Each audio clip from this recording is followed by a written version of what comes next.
at the end of the day, any education at any institution is going to be about what you make of it, right? So at ALU, for example, we stress peer learning. We have a great community of student entrepreneurs. What can you learn from your peers who are also running ventures? What can you learn from their successes as well as their failures, etc.? So there's lots of ways in which students can take advantage of their education that aren't just focused on what they learn in the classroom.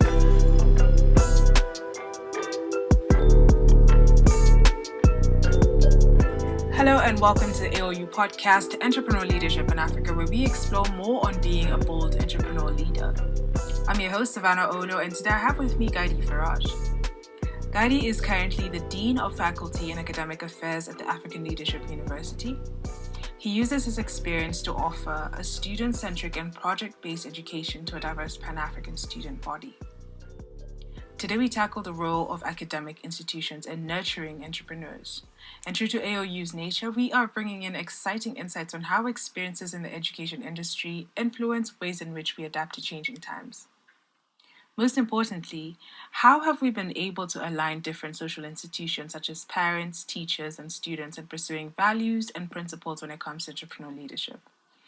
He also answers and asks a very key question as to why we should all be futurists. Want to know more?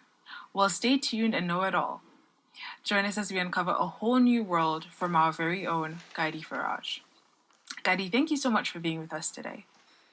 Thank you for having me. Tell us more about yourself and how you got to learn about AOU. It's actually an interesting story. I came to learn about ALU after I had lived for about 12 years in Tanzania. I was in the private sector, had some small businesses of my own, but I also represented an investment company there. And I had decided that I wanted to move back into academia. I was very interested in the whole Africa Rising narrative, what was going on in terms of economic growth and development across the continent. And I had actually started looking for academic spaces back in the United States. And a friend of mine who was a consultant in Tanzania is the one who pointed me towards African Leadership University. And so through that, I got connected with the school, and I felt like it was a really good bridge between my interest in business and economic development in Africa and academia. Okay, all right. So, how did you get to join AOU? So this person actually connected me with somebody who was on the faculty at the time, and I actually began talking to that person about joining the Mauritius campus as a social science faculty. My background, my PhD is in African diaspora studies. My first degree was in sociology, and so I actually began conversations with the social science faculty. But then I began speaking to Youssef, who at the time was the academic director in Mauritius, and he expressed a desire to pull me over to the business management side, which was much more aligned with what my interest was. So that's how I joined ALU. I initially joined as a faculty member in business management on the Mauritius campus. Okay. So you recently published an article on LinkedIn titled "We Should All Be Futurists," where you mentioned that COVID-19 has created an opportunity for a shift in global mindsets and that it is particularly important for the continent of Africa. What opportunities lie ahead for the continent, and how can our young entrepreneurs strive to be futurists? Yeah, I mean, it's a great question. The the whole point of being a futurist or a futurist thinking is about preparing for the preferable future. What is the future that you want to have? And that's what futurists do.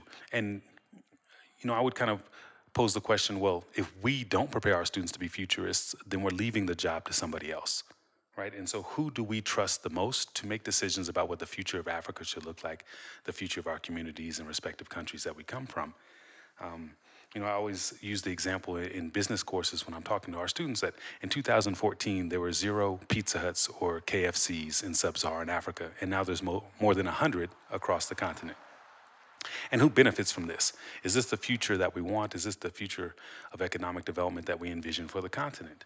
And if we kind of project that forward in 5 years and 10 years and 20 years, what will those numbers be? And who will really control economies in Africa?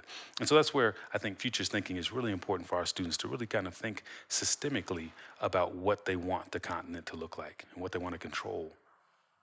And in terms of what COVID presents, um, a lot of people have talked about, well, when is this going to end? When we kind of go back to to the regular normal. And we have to ask ourselves, was normal working? Do we really want to go back to that? Or how can we use COVID as a moment, as a springboard towards something new and something better? Um, Recently, we saw that France um, initiated kind of the canceling of CIFA in West Africa. And so that becomes a moment where we can think about how do we reimagine monetary systems in West Africa. We see a lot of multinationals are scaling back, going to more remote work, pulling out of the continent. So how does that create opportunities for new businesses? We've seen disruptions in international supply chain, right? And so there's been shortages of products and it's created spikes in prices in the markets. But how does this create opportunities for local manufacturing? So all of these disruptions are also opportunities for us to think about how do we fill these gaps and really begin to do for self on the continent. Okay, so in your opinion, or in one statement, what would you define a futurist to be? A futurist is someone who plans possible scenarios for the future and then sets a strategy in place to get the most preferable scenario to come to fruition. All right, so getting deeper into your role, you bring together various students from over 35 African countries from different academic systems as well. It must be challenging to have a community that has to transition from having studied in different official languages to an innovative university model. How has your academic team been able to handle and address this to ensure that students are able to study seamlessly? Yeah, it is a challenge, but it's also, we love challenges. Challenges create opportunities for us, and so we see this as a great opportunity. We talk about ALU kind of being a springboard for the next generation of Pan-African leaders who are really going to go out there and bring change across the continent. And so it's essential that our students actually get to engage with people from a multitude of countries and backgrounds, economic backgrounds, education backgrounds, so it can really begin to understand the nuance of how challenges manifest differently in different communities. And going back to the conversation we're just having about being a futures thinker, we're about thinking about the future, and so we really want to focus on what our students are going to be able to do when they leave ALU and looking forward and not so much looking past. So we don't want students to come in feeling constrained by the economic background that they might come from or by the different educational experience they might have had. Because some of our students come from very privileged private schools and some of our students come from rural public schools and public schools in which it might be an English medium school, but they're taught in the local language. So they get to ALU with their English is not as strong as some of their peers. And we have systems in place to help them increase their capacity and their confidence in their language skills. But we really want students to leave as problem solvers and as leaders. And so we give them mindsets and skill sets to be able to do that because we really want to build confidence and build competence in our students. So we're not so concerned about where they come from and what they've encountered in the past, but how do we really prepare them for the future? So, further into what you do for the African Leadership University, you've received a very high caliber of guests such as Naomi Campbell, students from Stanford Graduate School of Business, the Jack Ma Foundation representatives, and the like at the Rwanda campus. More often than not, they're usually intrigued by the entrepreneurial leadership emphasis in the ALU curriculum. In your opinion, why do academic institutions need to integrate entrepreneurial leadership in their usual academic curriculum? Yeah, that's a great question, and it really helps us distinguish between entrepreneurs and entrepreneurial leaders. So when we talk about entrepreneurial leaders, we're really talking about problem solvers. And at ALU, we often say that an entrepreneur is someone who can do more than anyone thought was possible with less than anyone thought was possible. And that's one of the mindsets we really try and instill in our students. Um, in today's world, this ever-changing, kind of fast-changing world, it's important that we have problem solving. You know, we had COVID, and then you've got these global protests blowing up around police violence. You've got the Me Too movement that's spurring a lot of activism and outrage around sexual assault and sexual abuse of women. And then those things are taking off globally, and they create opportunities for problem solving in policy areas, in other systemic areas beyond just kind of economic development and business. And that's where entrepreneurial leaders can really step up and make a difference. And I think a lot of more traditional institutions are recognizing that their students are not really seeing the value because they're leaving school not prepared to engage with and make a difference and add value to this ever-changing world that they're a part of. Okay. Oh, okay. That's some really great insight right there. I didn't think of it that way. In terms of speaking of academic curriculum, sorry, the relationship between a student, parent, and teacher is key in the academic success of any student. However, some parents tend to have misgivings with their usually ambitious entrepreneurial-minded children. As the head of academic affairs, what would your advice be to ensure the goals of all parties are met? Well, at the end of the day, our parents want their children to be successful. Right. And the reality is, students who graduate today are graduating in a much different world than the world that their parents were encountering when they were college age students. Right. And a lot of them might not have gone to college, but the world itself was still very different. Um, an example of, if you graduated from university in the 90s, early 2000s, you were pretty much guaranteed one of the better jobs available in most sub-Saharan African countries, Yeah. right? There was not that much competition for college graduates at the time. True. That has changed significantly. The number of new institutions that have been built, the number of college graduates that are entering the market every year is substantial compared to what it was just a generation ago. And so that creates different dynamics. By the same token, the world of work has changed significantly. Yeah. It used to be that people were taught to expect to have a single career. You find a good job and you settle into that good job for your entire life. And that's not the world that we live in anymore. It's common to expect young people to change careers 3 or 4 times. There's a degree of uncertainty that young people are encountering that their parents never encountered. So training students for a singular, fixed career is not setting them up for success. So we have to teach our graduates to be nimble, to be flexible, and to be entrepreneurial minded.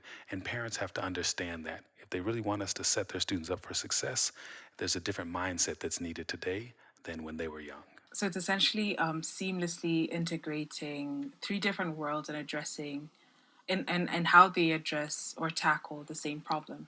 Am I getting you right?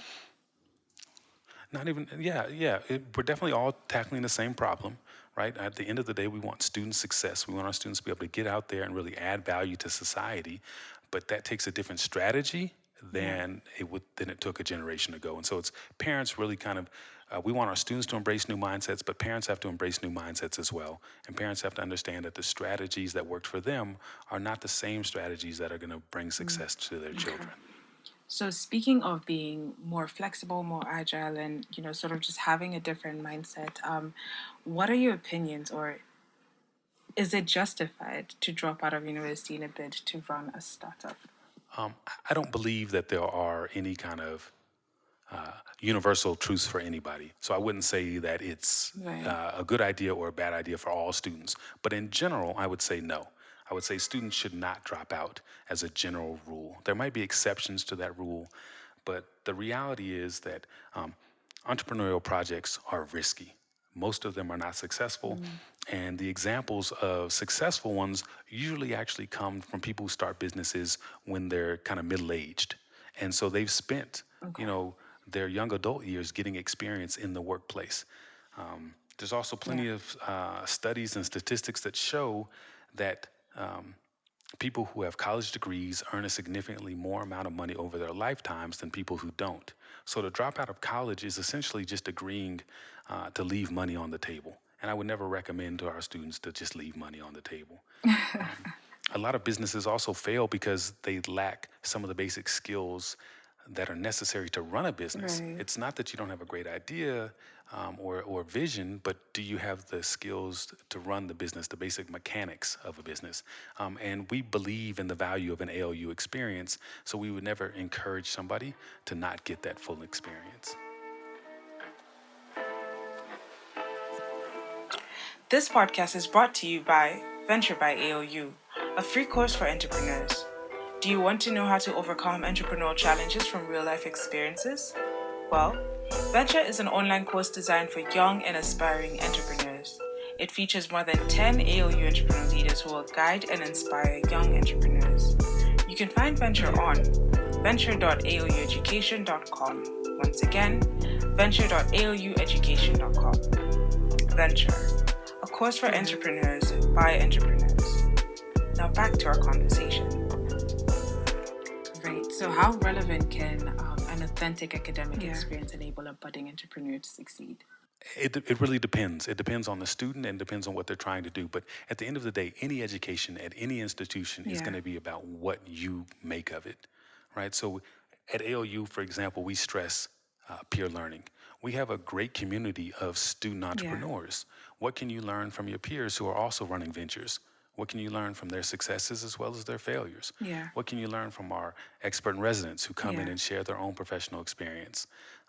What can you do to enhance your network so that when you do go out and start your venture, you know that you have people that you can rely on when you need someone to come and fill a gap with your business or introduce you to a possible investor, et cetera. So there's lots of ways in which students can take advantage of their education that aren't just focused on what they learn in the classroom. But when you do think about the academic experience, a student has to be self-aware enough to acknowledge where their weaknesses and think about how they can use their academic experience to skill up in those areas where they have weakness. They might say, okay, well, my financial accounting isn't great, so let me pay more attention in that class, maybe do some office hours with one of the faculty and improve my skill set in that particular area. Maybe it's in marketing and they know that, they're an idea person, but they're more introverted and they're not good at kind of doing the outreach side of things. And so how can they upskill themselves in that particular area? So students have to really think about what are the areas that they can improve on and how do they use their academic experience to enhance themselves, to upskill themselves so that when they do really get out in the world and launch their venture, they have set themselves up for success. Wow, Gaidi, thank you so much for, giving us that amount of insight and amount of, the level of advice that you've given us as well. I hope the listeners on here, our young entrepreneurs or aspiring entrepreneurs, heed this advice and take sort of the perspective of you knowing what has happened. So maybe if you have any last words that you might want to share with our young aspiring entrepreneurs. I think what I would leave our entrepreneurs across the continent on with is that this is a long game. When you talk about being a problem solver, whether it's in government or policy, whether it's starting a venture, whether it's going into the NGO and civil society, this is a long game. We're not looking for quick fixes. We're looking for people who are really committed to solving problems that will have generational impact. And so I know people can get excited about an idea, can want to run out there and change the world overnight. But there's a saying, if you can move one grain of sand, you've changed the world forever. And we want students to pace themselves and get out there and try and move one grain at a time. You don't have to fix all the problems everywhere all at once. This is a long game, and if we're going to be successful, we need patience and diligence and working together. Gaidi, once again, I really want to thank you for the learnings and insight you've provided on the episode today. It's really interesting to look at it from a perspective of the Dean of Faculty and Academic Affairs. Usually it's a very high up office that a lot of universities make feel that is not accessible, but it's great to have you on the podcast to share that insight with us as well. So we are definitely looking forward to interacting in the future, both on and off the podcast space. And yeah, thank you so much for being with us today. Great. Thank you, Savannah. Well, our beautiful listeners, thank you so much for listening to today's episode. Just as a reminder, you can find us on Spotify, Anchor, and Apple Music for a chance to subscribe and have exclusive access to all the gems of knowledge we drop here. This is the AOU podcast, Entrepreneur Leadership in Africa. Real stories, real experiences. Until the next episode.